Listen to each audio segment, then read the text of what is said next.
What's up, y'all? Welcome to Matters of Fatherhood. My name is Harry Kanji, and I'll be your host where I talk about everything fatherhood, but I key in on early fatherhood.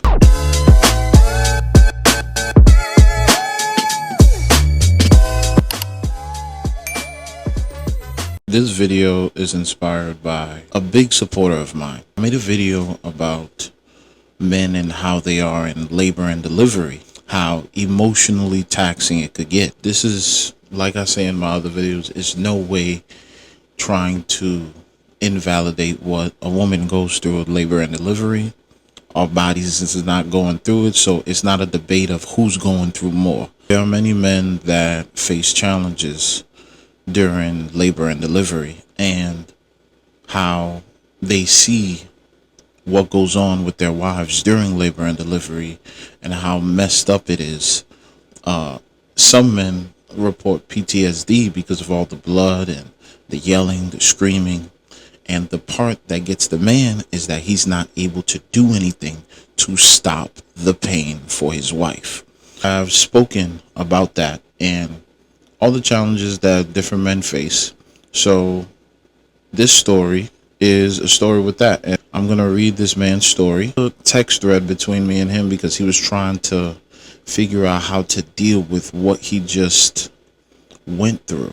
So I'm going to read our text exchange, and y'all let me know in the comments if you got anything from the story. So yeah, it starts like this. Bro, I've been heavy in my heart and need some advice from your experience. Please keep this anonymous. My wife and I had a planned C-section due to some developmental factors from the umbilical cord and embryonic fluid. The whole 9 months we planned to be together and told the doctor we planned for me to support her in the room. They never mentioned that I couldn't go in with her until she was wheeled into the labor room. All I could hear was her crying my name for more than 30 minutes, bro. I couldn't see in the room or hold her hand. I could hear her calling for me, and I could do nothing or see nothing. To my heart, it felt like she almost died on the table, and it felt like an eternity. I spent 4 straight days in the hospital feeding her and feeding the baby because she couldn't sit up or move at all. I never slept the entire time. We were there. 4 days and only 3 meals. I can't sleep and I still think about it. In the day, it breaks my focus and I can't eat and feel restless. I'm away from her and our baby girl for more than an hour. I feel sick. If I'm away from her and our baby girl for more than an hour, I'm sick to my stomach, bro. All I want to do is protect her and our baby and provide. My heart feels like it's in a cage that's getting smaller and smaller. Then it falls into my stomach. And then I feel angry inside and guilty that I wasn't there when she called for me. I need another man who hears me from experience and understands. How do I make it go away? Her and our baby are healthy, and my wife has no postpartum depression. But I feel heavy and know that I shouldn't, because I love both of them and express more than I love both of them more than I could ever express. So I responded. I said, damn, bro, this made me shed tears. A couple questions. Did your wife feel abandoned by you? Did she express it? Or has she said no and acted differently? His reply, not at all. Strangely enough, we feel more connected and she feels more secure with me. Our trust together has grown. In the few hours of the delivery, she felt alone and betrayed by the doctors, but she never blamed me. If anything, we've grown more attached to each other. She feels sad when she sees me reliving the moment, but I tell her the best way she can help is to cuddle with me and the baby and include me in the feeding assistance and diaper changes and so on. Even if she can do things all by herself, she includes me so I feel useful. That helps. Things are compounded because it's me, it's just me. Okay, I won't read that part. Um, sh- uh, she she took a picture with him and sent him a message. To my beloved husband, yes, children change a marriage, but never forget one day they will grow up, leave, and go to sleep in homes of their own. But you and I, we will remain, always just you and me, until the very end. We are in this together, a team. We solve problems together, not fight over them. I believe in us, in our bond, in our partnership, and in our love. And this is my reply to all his replies. I asked that because, brother, you got to stop beating yourself up. It was out of your control. You could have busted in there and said you wouldn't leave, and then they'd call security to remove you, causing more pain. But you took it and stayed solid. I commend you for that.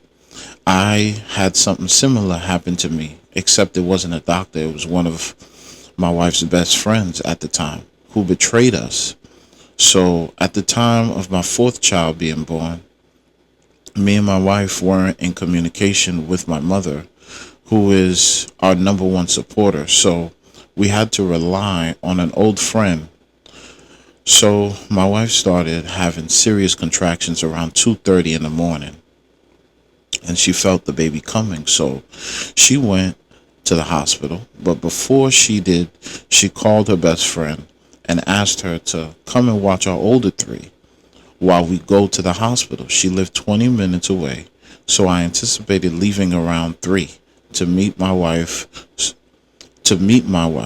She told us she was getting ready. She was on her way. I get dressed and I'm on the phone with my wife. She gets to the hospital. The staff is being ignorant. They're not listening to her at all. I look at the time and it's 3:30. She should have been at our house at least 30 minutes before that. I call, no answer. I'm on the phone hearing my wife make requests to the nurses and they're ignoring her. 3:45, I call her, no answer. And hearing my wife going through labor pains alone and nothing. 4:15, I'm calling 5, 10 times back to back. I want to physically break everything in my house because my wife is yelling and I'm there and I'm not there to help her. 4:30, I'm calling, no answer. So 5 a.m. rolls around and the baby is born. I sent a text to the best friend and I'm like, in all caps, the baby is born. Please wake up and come, in all caps. She answers me 5 minutes later, claiming she overslept. I blame myself for not being there. I convinced myself that me and my fourth wouldn't have a strong bond, and I wasn't supportive. I cried so much that night. It shattered me. But my wife was, much like your wife, understanding and felt bad for me. I've embraced that situation. I've embraced that the situation was out of my control. And I, over time, have experienced such closeness with my fourth that everything that I was worried about in my head wasn't what I thought. You need to stop blaming yourself because you did the right thing, because you could have forced your way in there, but you didn't. He told me some personal things, which I won't share. I asked him if I could share it, and he said, you can. And if it helps other men out there, all the better for going through it. Some hospitals have policies that allow or prevent a spouse being there during a C-section. It all depends on the policies. So men out there need to read the fine print because doctors aren't legal attendants to inform on rights and the difference between laws and policies. Sometimes it's a clean room, sanitary issue, and other times it's a liability issue.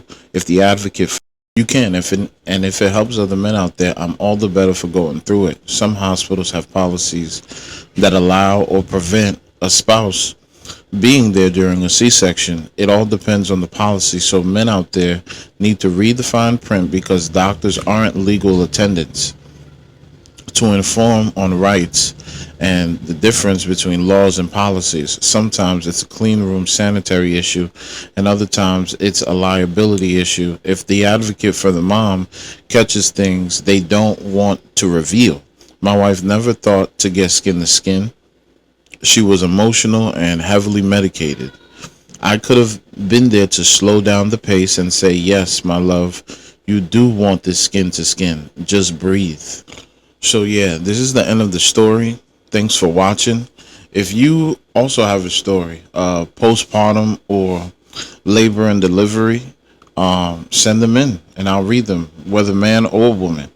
But for the men, you don't hear stories like this often. And there are so many men that have gone through births where they had to watch their wife, watch the mother of their child go through so much, and they felt helpless. And it's still crippling them to this day, years after, because they never talk about it. So yeah, like and subscribe. I also have a ebook, and that link is in the description. Let me know what y'all think. Leave your thoughts in the comments. I'll see you in the next video.